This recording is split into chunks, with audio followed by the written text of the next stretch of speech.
This is the Daily Edge.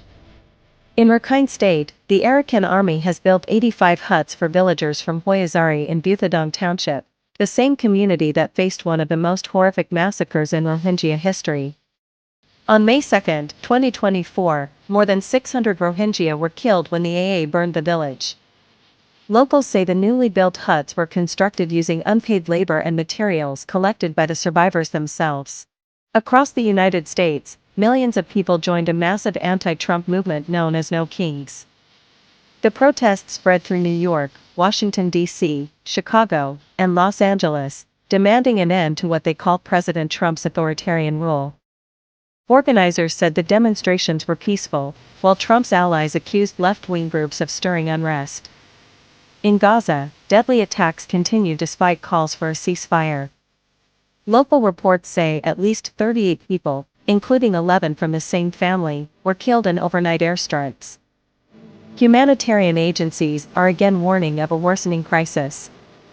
In Paris, the world-famous Louvre Museum has been temporarily closed after a daring robbery attempt. Authorities say several valuable items were stolen before suspects escaped. French police have launched a nationwide investigation. In Bangladesh, authorities have waived all extra flight fees for 3 days to ease passenger pressure ahead of the holiday rush. Meanwhile, a bank officer has been arrested for embezzling customer funds, and the Bangladesh cricket team has added Nasum Ahmed to its squad for the second match. You're watching the Daily Edge, bringing you truth, clarity, and courage from around the world. This just in, the global trade arena braces for turbulence as the International Monetary Fund and the World Bank warn that the economic recovery is under threat. Officials say that despite recent resilience, the long-term outlook remains clouded by escalating tensions between the United States and China, including tariffs and export controls that could reshape global supply chains and trade alliances. Policymakers describe this moment as a new normal of uncertainty. Stay with the Daily Edge for ongoing updates on how this may affect markets, jobs, and your wallet.